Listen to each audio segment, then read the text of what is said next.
SANDAG is considering eliminating tolls on State Route 125, but making the road free could, of course, cost millions, and it wouldn't be completed for several years.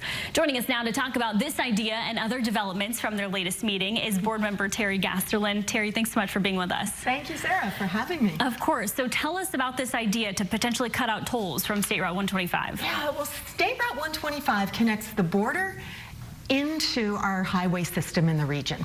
It was built as a toll road, mostly to carry freight, and now it turns out it has a lot of local traffic. Those local users are paying significant amounts to use this highway. So what is the real issue here? It's that they're being taxed twice. They're being taxed to use it as a toll road, and they're being taxed by paying the Transnet tax just like the rest of us. The rest of us use all the highways without any tolls. Yeah, nobody wants to be taxed twice, that's for right, sure. That's right. Is there a downfall to potentially doing this, though? Well, the downfall is, of course, lost revenues, and how are we going to maintain that road?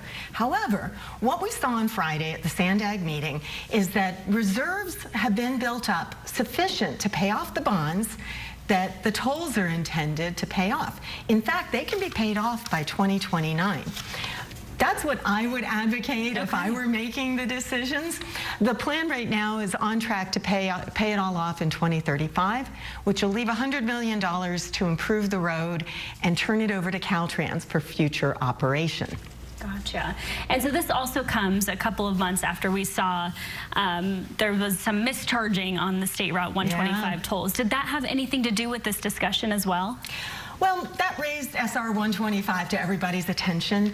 This has been on the radar since July of 2022, when the SANDAG Board said, hey, let's try to find out, can we eliminate the tolls, and how can we do so? What are the costs? What's the process?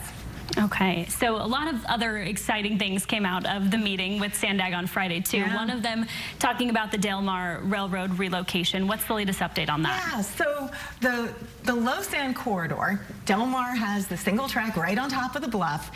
Railroad relocation plans are going to be released on June 4th. They're going to be part of a public hearing on June 18th. And the idea is, where is it going to go? We're going to hear about 3 or 4 possible places for it to go. And that's the exciting news. It's going to happen 1 week from tomorrow. Okay. Can people attend or kind of put their input? Yes, it's an open meeting, and it's going to be at the San Diego Marriott Del Mar on the 18th in the evening. Okay, we were also just talking in the break about some high construction costs that could be impacting SANDAG in some projects. Well, construction costs have gone up 27%. Yesterday, we looked at the Batiquitos Lagoon Railroad Bridge replacement, $42 million more, for a total of about $164 million for this bridge. And I stepped back and I added up.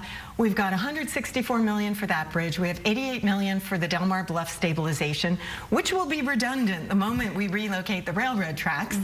We have a railroad trestle bridge in the San Diego Lagoon for another $330 million, which would also be redundant. Add it all up, we're talking, together with the environmental studies, we're talking $900 million, and nothing will be moved. Just 2 trestle bridges maybe will be replaced, and maybe not needed.